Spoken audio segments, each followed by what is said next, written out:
everyone, Gil here at GrayManPrepping. On this episode of Your Prep for Today, I want to talk to you about your bags.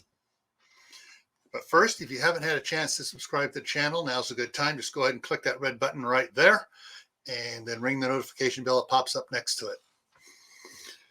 All right, your bags. I'm talking about your, and we're going to go through all the names here. Your bug out bag, your get home bag, your inch bag, I'm never coming home again, your good bag, get out of Dodge bag,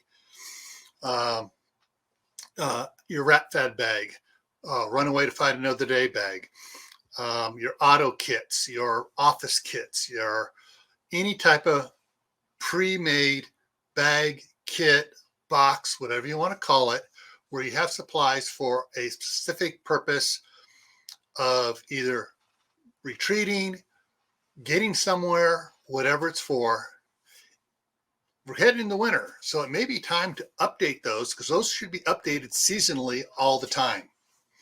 So you should be pulling out the summer gear and adding the winter gear to it. You know, the extra pair of wool socks, the raincoats, the heavy duty jacket or sweaters that you want to wear. Remember, you want to be, even you're dressing, you want to dress in layers. So if you start getting hot, you can peel a layer off without getting yourself too cold. All right. So go through your different bags and kits, check them all out.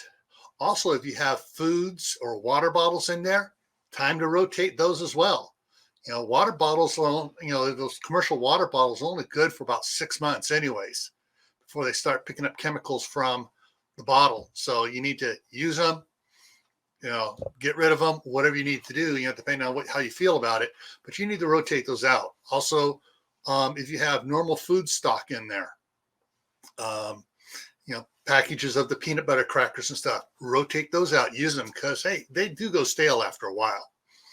So as always, stay happy no matter what life throws at you. Stay safe. Don't do anything foolish. Keep up prepping. Keep up on your bags. Make sure that all your gear is checked out and ready to go because, well, this is why.